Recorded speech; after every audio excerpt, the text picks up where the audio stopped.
परम शांति बाबू जी आपका स्वागत है। और आज जो मेरा क्वेश्चन है आत्मा के ऊपर कि आत्मा क्या है, उस पर आज हम चर्चा करेंगे। आज तक किसी ने भी आत्मा के ऊपर ज़्यादा बात नहीं बताई, जो शास्त्रों में लिखी थोड़ी बहुत बातें बताई है। अब मैं रियल क्वेश्चन शुरू करूंगा कि आत्मा स्थूल, सूक्ष्म और कारण शरीर नहीं है, तो आत्मा क्या है? आत्मा को इन तीनों शरीरों का साक्षी क्यों बताया गया? आप बताइए। देखो, आत्मा जो है वो एकदम निराकारी परम प्रकाश से बनी हुई आत्मा है। उसको हम परम आत्मा कहते हैं, क्योंकि परम प्रकाश से बनी हुई आत्मा को परम प्रकाश, आत्मा निराकार एकदम, उसको आत्मा कहेंगे। जब शरीर जुड़ जाता है, जब आपका आत्मा के साथ शरीर कब जुड़ता है? जब पहले हमारा ब्रह्मांड तो हालांकि सीधा आकारी रूप वाला, सीधा ब्रह्मा ने सप्तर्षियों से अपने जैसे ही 7 रूप निकाले थे, इसलिए सीधा शरीर के साथ निकाला था हमारा ब्रह्मांड में। सप्तर्षियों की रचना डायरेक्ट निराकारी दुनिया हमारे यहाँ ब्रह्मांड में नहीं बनी है, मगर दूसरे जो ब्रह्मांडों में होती है। जैसे हमारी गैलेक्सी की बात करता हूँ, तो हमारी गैलेक्सी में महाशिव जो है, उसने एक संकल्प मात्र से अनंत शिव पैदा किए। तो शिव जो निराकारी पावर के ब्रेकअप हुए, उसको हम परम आत्मा कहेंगे। वो आत्मा उसको, क्योंकि हमारे ब्रह्मांड में जो आत्मा है वो निराकारी स्टेज को कभी पा नहीं सकते, क्योंकि वो उसका जन्म ही हुआ है कि ब्रह्मा ने सप्तर्षियों को पैदा किया। डायरेक्ट ब्रह्मा ने अपने जैसे 7 रूपों को पैदा किया, इसलिए वो आकारी रूप में ही जन्म हुआ। समझ में आए? जैसे कोई परम पुरुष होता है, तो परम पुरुष अपने अंदर से संकल्प कर से दूसरा परम पुरुष निकालता है अपने जैसा हूबहू। उसका डीएनए उसमें डीएनए में आएगा, मगर वो सूक्ष्म शरीर से होता है। ऐसे ही ब्रह्मा ने संकल्प किया, इसलिए आकारी रूप के साथ आत्मा जन्मी। समझ में आए?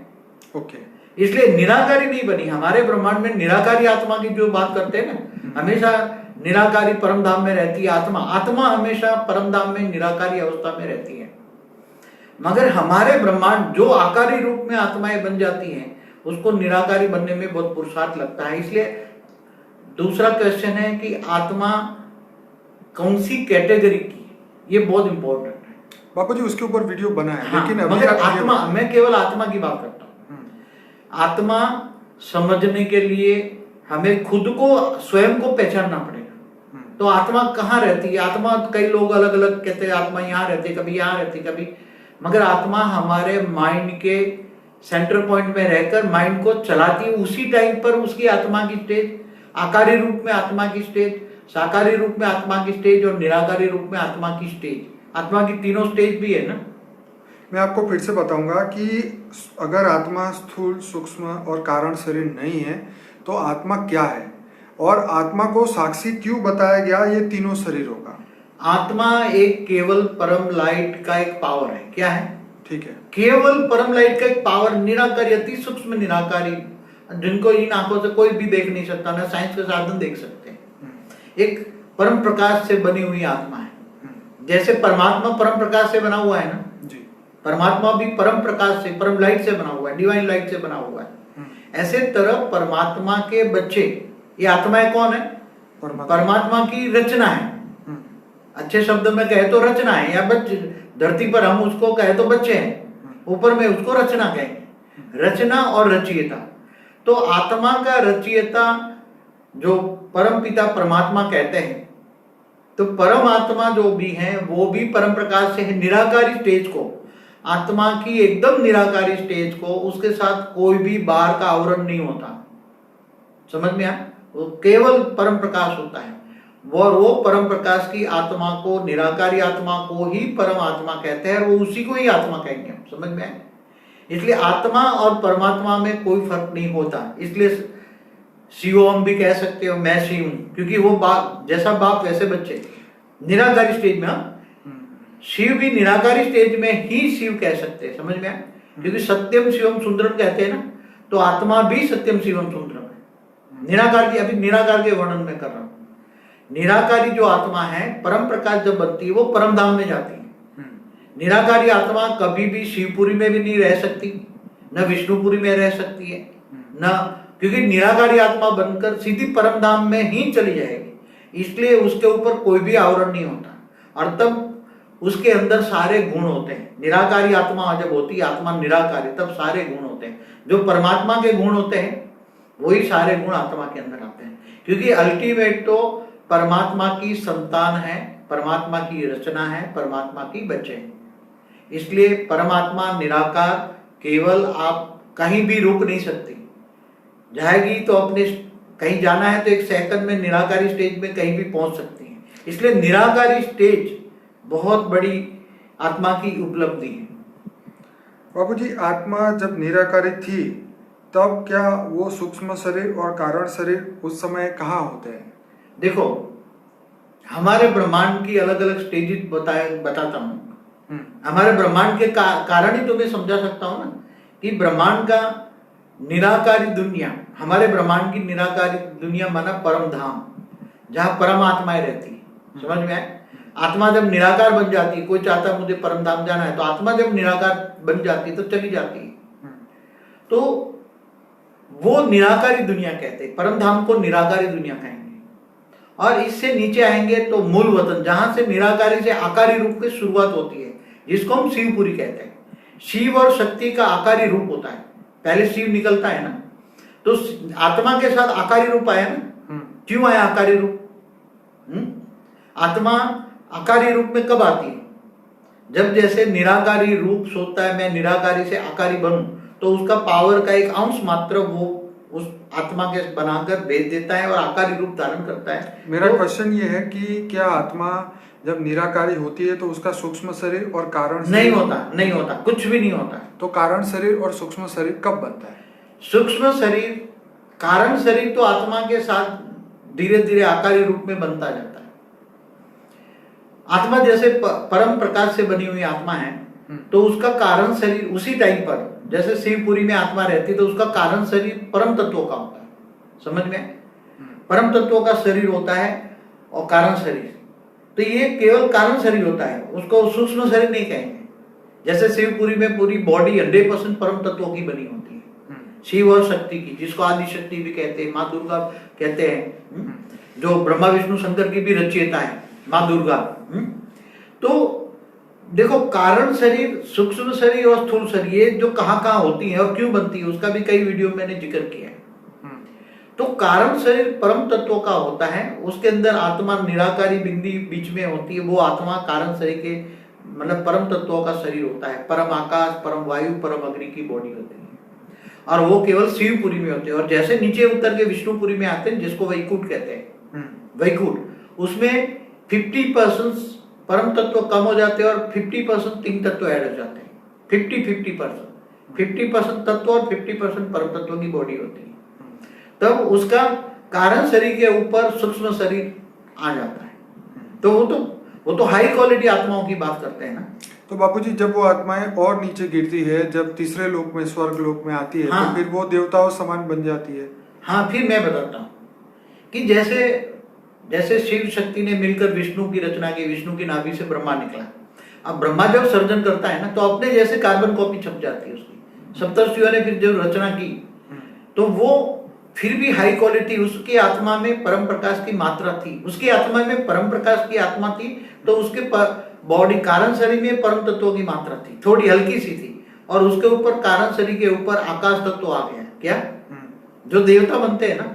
अब ब्रह्मापुरी से ऊपर के नीचे के लोक में आओ, जैसे नीचे ब्रह्मापुरी तो सत्य लोक है, इससे नीचे आते हैं, जैसे महालोक, जनलोक, तपलोक में आते हैं। तो आत्मा जब बॉडी, जब ब्रह्मा ने 7 लोक सप्तर्षियों द्वारा 7 लोक पहले बनाए थे, तो उसका संकल्पों द्वारा वो सृष्टि बनाते जाते पावर का ब्रेकअप हो जाता है, और आकारी रूप में जो आत्माएं बनती जाती है, आकारी रूप में सर्जन हुआ, आत्माओं का सर्जन आकारी रूप में, मतलब सूक्ष्म देवता बन गए। क्या बन गए?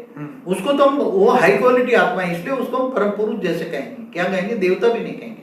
देवता तो 3 तत्वों की बॉडी होती है, उसकी बॉडी परम तत्वों की होती है, और आत्मा परम प्रकाश की होती है। इसलिए धीरे धीरे, और देवताओं की बॉडी तो उसके अंदर जब धीरे धीरे गिर जाते हैं, वो सर्जन बहुत करती है ना आत्माएं, अपने अंदर से अपने जैसी रचना करती है आकारी रूप में। एक संकल्प किया हजारों पैदा हो गए, एक संकल्प किया लाखों पैदा हो गए, एक संकल्प, जितना संकल्प करो इतना पैदा हो जाएगा।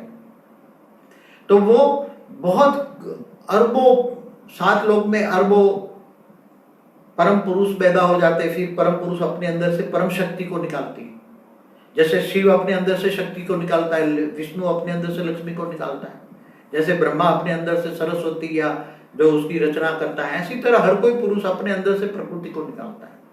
तो वो जो रचना नीचे गिरती है वो धीरे धीरे 3 तत्वों में आ गई। अब क्या गई, अब इसके अंदर जो कारण शरीर धीरे धीरे कन्वर्ट, उसके ऊपर लेप छेप लगने लगे। जो उसका जो कारण शरीर था ना, परम तत्वों का था, परम आकाश, परम वायु, परम अग्नि का, उसके ऊपर धीरे धीरे आकाश तत्व लिपट गया। 3 तत्वों में आए तो वहां परम तत्व नहीं होता। वायुमंडल में 3 तत्व होते हैं। जैसा वायुमंडल होता है ऐसा शरीर होता है। जैसे बोलते हैं जो ब्रह्मांड में है वो शरीर में है, जो पिंड में, पिंड माना शरीर, यथा ब्रह्मांडे तथा पिंडे। बाबूजी यहाँ पे क्वेश्चन ये है कि आत्मा का कार्य क्या है। अब जो भूख प्यास है, फीलिंग है, सोचना है, विचारना है, सब कुछ सूक्ष्म शरीर करता है, तो कारण शरीर क्या करता है? देखो, सब कुछ तो मन करता है ना, मन के कारण शरीर करते हैं ना। कारण शरीर नहीं करता। कारण शरीर द्वारा या सूक्ष्म शरीर द्वारा या स्थूल शरीर द्वारा, शरीरों द्वारा कराता है कौन? मन। मन कराता है ना। बाकी तो ये चाहे कारण शरीर का हो, सूक्ष्म शरीर का हो या स्थूल शरीर का हो, करने वाला शरीर है। शरीर एक साधन है। क्या है? चाहे कारण शरीर है, ये तो कर्मों के कारण कारण शरीर बनता गया। सूक्ष्म शरीर के से अंदर कारण शरीर वो छप अंदर छिप गया, मगर पहले तो खुला था ना कारण शरीर। आप शिवपुरी में जाओ तो कारण शरीर खुल गया ना, उसमें सूक्ष्म शरीर नहीं है उसके अंदर। शिवपुरी में जहाँ शिव शक्ति रहते हैं वहां कारण शरीर ही होता है, सूक्ष्म शरीर नहीं होता। सूक्ष्म शरीर तो देवलोक ब्रह्मापुरी से नीचे आता है। 3 तत्वों का शरीर को हम सूक्ष्म शरीर कहते हैं। और जब मृत्यु लोक में आता है, तब मृत्यु लोक में मनुष्य बनता है, तब 5 तत्वों का शरीर होता है। इसलिए शरीरों का, देखो शरीरों का सर्जन भी क्यों होता है, मैं अति सूक्ष्म बता दूं। देखो, सबसे पहले मन को समझना पड़ेगा। जब पहले मैं दूसरी लोगों की बात बताऊं, जैसे हमारा कोई भी दूसरे ब्रह्मांडों में भी, जैसे दूसरी गैलेक्सियों में दूसरे निराकारी सर्जन होती है, यहाँ तो हमारे ब्रह्मांड में डायरेक्ट आकारी सर्जन हुआ है। जहां निराकारी सर्जन होता है तो निराकारी परम प्रकाश से बनी हुई आत्माएं होती है, परम आत्माएं बन जाती हैं। तो निराकारी से आकारी बनने में बहुत वक्त लगता है। मैंने हमारे ये वीडियो में बताया हुआ है कि ये जो creation of universe, creation of multiverse में मैंने बहुत क्लियर बताया है। तो निराकारी से आकारी और आकारी से दिव्य शरीर, मतलब देवता वाला शरीर, सूक्ष्म शरीर और साकारी शरीर, ये सभी जो कब बनता है, क्यों बनता है, कैसे बनता है, ये सभी बहुत अति आत्मा की स्टेज हाई लेवल की होगी तो समझ पाएंगे। क्योंकि आत्मा निराकारी से आकारी बनने में बहुत टाइम लगता है। जैसे बीज में से अंकुर निकलता है ना, मूल निकलता है ना, एक वृक्ष होता है तो वृक्ष तो एक बीज है, जैसे बनियन ट्री है। तो बनियन ट्री का तो ये बीज कितना छोटा होता है, एकदम छोटा होता है। इसमें से अंकुर निकलता है। अंकुर माना मूल निकला ना उसका, बीज में से मूल निकला। तो ऐसे निराकारी से भी आकारी बनने की प्रोसेस में जब आता है, तो आत्मा निराकारी से आकारी की प्रोसेस में क्यों आती है, एक समझा दूं बड़े रूप से। और उसके अंदर मन क्यों आता है? मन पहले नहीं था। जब पावर की लाइट थी ना, एकदम पावर निराकार एकदम, तो मन नहीं था। वो भाव पहले आत्मा बनी, तब मन नहीं था। परम प्रकाश की आत्मा बनी, जो हाई लेवल की बात कर रहा हूं, हाई लेवल की परम लाइट की निराकारी आत्मा बनी, तब उसके अंदर मन भी नहीं था। न मन नहीं था तो मन के अंदर बुद्धि और संस्कार होते हैं, बुद्धि के अंदर संस्कार होते हैं। ये सब नीचे जैसे जैसे आत्मा आकारी रूप धारण करती है, ऐसे ऐसे आकारी, फिर सूक्ष्म शरीर, कारण शरीर बनता है, फिर सूक्ष्म शरीर बनता है, फिर स्थूल शरीर बनता है। तो पहले जब बनती है तो मन जो बनने का कारण क्या है? मन। तो आत्मा को एक संकल्प होता है कि मैं निराकारी से धीरे धीरे आकारी बनता जाऊं। तो एक संकल्प होता है, उसको हम मूल स्वरूप कहते हैं। मूल निकला, निराकारी आत्मा में एक संकल्प निकला कि मैं धीरे धीरे आत्मा मतलब आकारी आत्मा बनूं। तो मूल से भी धीरे धीरे अंदर वायुमंडल पैदा होता है। बाबूजी, आपको यहाँ रोकूंगा, हम एक दूसरा पार्ट बनाएंगे और इसी के अंदर आपकी बाकी की कंटिन्यू